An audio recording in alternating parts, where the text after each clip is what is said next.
Hello, everybody. Cynthia, welcome back with me, and we are talking about boundaries. And I don't know any parent who doesn't struggle with boundaries. I don't know somebody who says no when their kids listen the first time. And as certified parenting coaches, this is something that we've learned to manage and teach parents around the world how you set boundaries in a way where you don't devolve into total chaos, where you can keep your cool and say no and follow through. And with that, first of all, Cynthia, tell me about yourself. Hi, well, thank you for having me, Sidrat. As you know, I'm a mom of four and I'm a peaceful parenting coach. My background is in teaching English as a second and foreign language.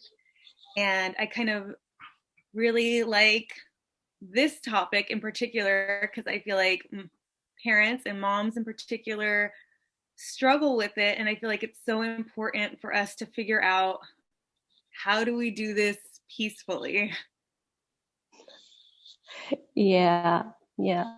And okay, so the first thing when we mention boundaries is people having this misconception that when you talk about peaceful parenting or conscious parenting, it's maybe permissive parenting, that because we're saying so much about empathizing with your children, we're talking about, um, letting your children have the freedom to talk back to you or using their voice, that some people, and unconditional love, and we're saying love your children unconditionally without any conditions, even when they're being bad, even when they're not listening to you. Some people mistake that for having no boundaries, for letting the kids have their way. Do you think that's true? Is that what conscious parenting is about? Is it permissive parenting? No, not at all. And I mean, personally, I never would have bought into it if that was what it was. Because I think we all want to raise human beings who are respectful, who are kind to others, who don't throw tantrums when they're adults, right? Um, and we get there by empathizing, but we also get there by setting firm and consistent boundaries that help them understand the rules of life, but also help them feel safe in the midst of everything that's going on. And you're saying safe. I want to, you know, dive into that further. How do parenting peacefully, staying safe, and boundaries, how does that equate? I mean, I would never equate, if I didn't know about conscious parenting, or to a layman, boundaries does not equate to safe. So how are boundaries keeping our children safe? Well, boundaries kind of set up this place where a child knows what to expect from us. So I feel that often as parents, we fall into one of two camps. We're either stricter and we're kind of hardline about our boundaries, and sometimes that doesn't work because we're, just focused on you need to follow me, or we kind of swing the other way and we're very permissive, or we say yes, but then they keep begging and crying, and so we go, okay, fine, we'll do it your way. But when we do it where we end up changing our mind and giving into them, the child doesn't know, our children don't know what to expect. So then they vacillate, like, okay, I can get what I want. Okay, no, like, how far can I push her? And it doesn't feel good for them either. Like, I think in my experience, even with my own children, when I haven't been consistent, it's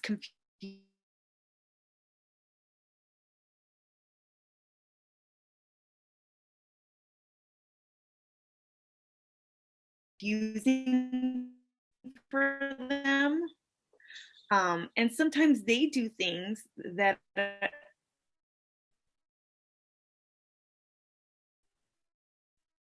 they feel bad When they know what is to be expected of them, when they know that if there is a boundary either and not somebody that they can push back on, that is when they will feel safe, and not when the parent just listens to them. That doesn't give them a sense of safety. Mm-hmm. Yeah. Yeah. And then the other side of it too, right? So how can our children feel safe if the minute they ask a question, "Mommy, can I do this?" we shut them down. No, no Yeah. way. Get out of here. I don't even want to hear it. They can't feel safe in that space either. So there has to be a middle ground. So it's not permissive parenting and it's not authoritarian parenting. And when we come into the middle, then how do you draw boundaries? What is that space where we can say, okay, this is fine and you can do this? And where do we say, no, this is not something that I'm going to allow you to do? Where does that come from? So, like there's a reason it's called conscious parenting, as you know, right? Like it's that in the moment, what do I believe? What is important to me? That's where our boundaries are born from. That feeling inside of us that this is right, this is wrong, or this does not work for us. This has never worked for us. Why would I allow you to do it now? So it's kind of born out of that. And what I feel like we see a lot of times is we are disconnected from what we really want. And so we're not able to set boundaries that are aligned with what we really believe. And I think this is like a big part of this, and this needs a lot of unpacking, because sometimes, for example, I think this is what we want because this is something that's always happened in our families. This is the way that my parents did it and their parents before that. And this is how my neighbor does it. So this is what I want. Mm-hmm. Do you think that's how that works? Like, how do you find out what you want? It's practice, right? It's not always super linear. And that's why being an authoritarian parent, I feel like, is so attractive, because it seems so secure. Like the rules are all there, just follow the rules. But then you don't see the outcome that you want with your child, right? And so the practice of listening to yourself in the moment. Do I feel comfortable with this? Am I okay with this? Have I taken my child's consideration, their thoughts into consideration? It's kind of these small moments of listening to yourself. What do I really think in this moment? And it's kind of that decision by decision, seeing what works for you. Yeah. And then there's also this part about when you listen to yourself, then you also consider if this is what I really want authentically. Does this, really tie in with what we call values? And, this is, we talked about this as well before we started this call, like conscious parenting is sometimes called values-based parenting. And we really have to sit down together as a family and discuss what those values are. Yeah. And so let's say we do come up with boundaries as parents, mm-hmm. and now we're imposing them. Mm-hmm. We're saying, give me an example from your life. You have 4 kids. I'm sure there are lots of examples. And then there was a pushback where your children retaliated, where they resisted. Then what do you do? So many examples. So something like screen time, right? So after school, my children, I let them watch TV.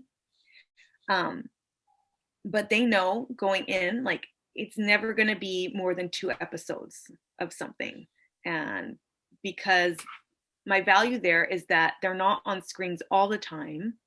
And the value there is that we do get to do something fun. So they value their TV watching time. So that's part of it too. What they want is fun. And I want to, as a parent, be able to say, yes, what you want is important, but I'm not going to let you binge watch 6 episodes of your favorite TV program. You have to come off.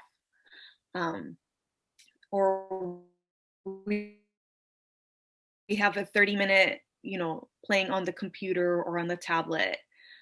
And, they're not always happy about that. Sometimes they're like, oh, but come on. Or they'll tell me my friends at school are allowed to do XYZ.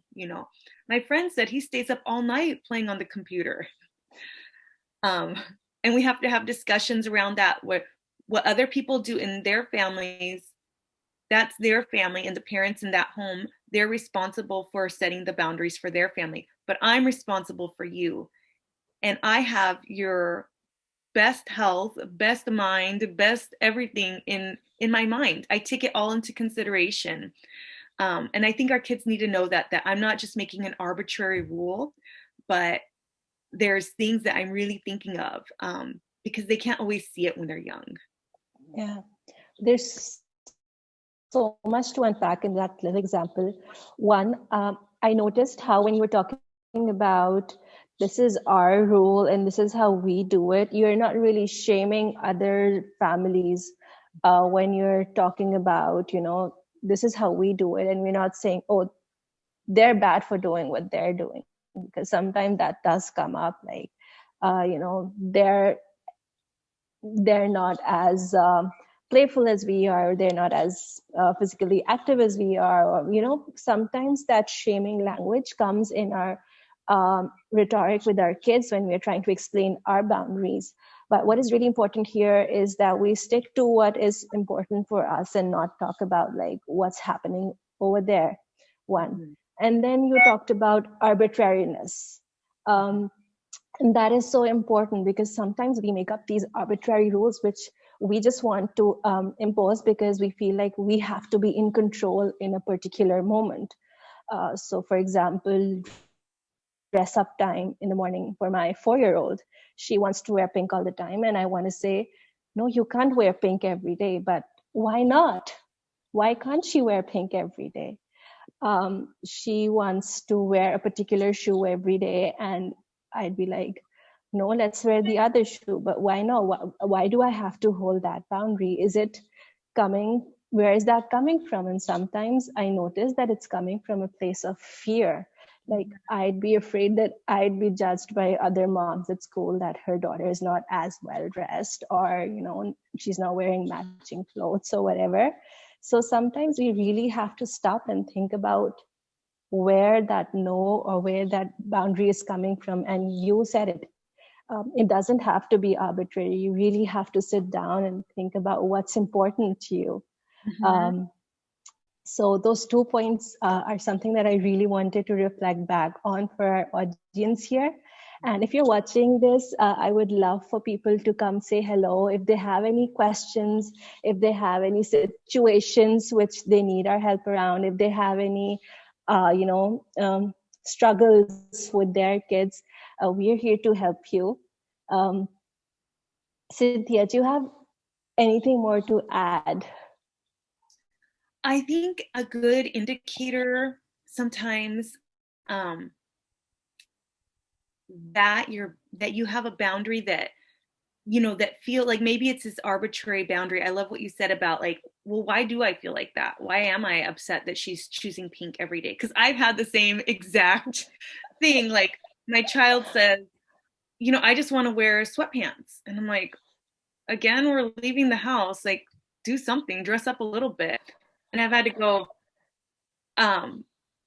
is like, what is the feeling behind this? And I've had to go, sometimes I've gone, you know what? I actually do care about this because I feel like there is a standard in which when you go to school, I feel like you should dress for the occasion that you are there to learn. And I do feel like this is important. And when you go to school, no, you cannot wear your sweatpants. And I know for some families, that's fine. But it had to come back. What is my value about this? And it does take some work. And I love the idea of like coming together as a family to figure out, what do we think about this together? Like, I recently saw an expert online talking about this issue of setting a boundary. And basically they said you could just tell your child because I said so and walk away. And I mean, I wish you could. I wish it was that easy. And sometimes I feel like that's where the frustration for us as parents comes from. And that we can acknowledge, sometimes I just wish this was easier. But what is going to get me ahead is not always easy. It's going to be putting the work in to making these decisions together. And I'll still say, sorry, I'm calling this one no, but how can I make sure you do get time in your pink dress? Can I make sure that you do have time with your friends? Even if I'm not saying, if I'm saying, no, I'm sorry, it's, there's a pandemic, you cannot spend the night at your friends. But how can I help you connect with them? Because that's important to you. So I can still hold my boundary and still honor my child's, what their wish is. And it's kind of takes a little bit of investigating and digging to get to that. Yeah. And I love what you said about, how sometimes there are people out there, experts, who do advise you to just, be more vocal and firm about your boundaries and say, just because I said so. But what are the repercussions of that? When you hold an arbitrary boundary just because you said so, then your kids are going to listen to you now when they're little. But are they going to listen to you and really respect you and want to cooperate with you when they're older? Unless you give them, the base of your boundary, like where is this boundary coming from? What value are we upholding? So I think that's a great example of, why we're not going to say just, I told you so. And it's so easy to fall back on that, like you said. Like sometimes you're just frustrated and you're like, you don't want to go into that. And this brings us to like my next point. Like, do you think now that we're in that part, we're upholding a boundary, we're saying, no, we cannot do this, and the child is having a meltdown, they're having a tantrum, do you go into reasoning over there, or what do you do? So I feel like if your child is reacting really strongly, like, oh my gosh, you're the worst, I hate this, I really want to spend the night at my friend's house, I want to watch 30 more minutes, that's not really the time when their little brain can receive logic. And sometimes as a parent, we want to shut that down because it seems like, oh, they're fighting against me, like they're doing this against me. But often it's just the case that they're having a hard time hearing no. They're having a hard time because they were invested in something. And we can make space for that feeling of anger, of grief, of annoyance that they have. We can make a space for that while still holding our boundary. So sometimes we feel like, well, I'm going to reason you out of this, right? But their brain cannot take the reasoning when they're that upset. It's enough at that point to just say, like, I'm sorry, this is really hard for you. You really wanted to do this. But I'm sorry. And you don't have to change your mind. You don't have to change the rules because they can be upset, right? Like, okay, you can be upset. Yeah. And this is again so important because sometimes when our kid is having that meltdown, we just want to go and like over explain and fix it, and like, you don't have to cry, this is the reason we're doing it, why won't you listen to me? But that's not going to work at that moment. So it's like so important for, like you said, to hold that space. And here I'm just going to look at the comment section, and Alan is watching us and she's saying that's always the essential question, right? Why am I doing this? Am I following my parents' example? Am I doing what everyone else does? Am I trying to be in control?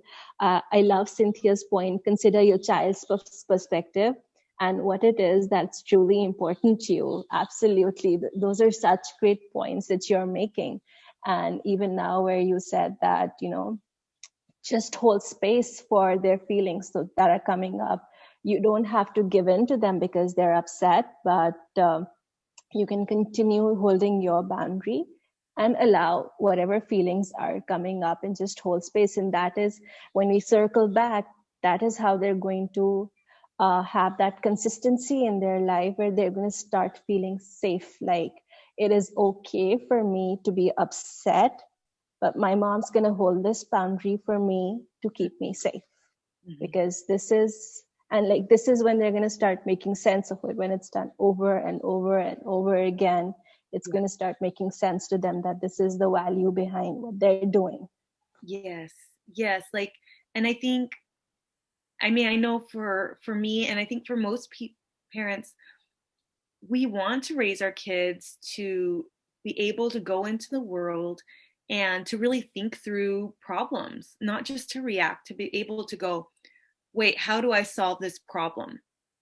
But if you've had no practice as a child at all solving problems or finding a compromise or being able to listen to somebody else's side where they've actually given you an explanation, instead of just saying, because I said so, it's going to be really hard as an adult. And that can take up a lot of time figuring out what that looks like. So I feel like for this generation that we want to raise of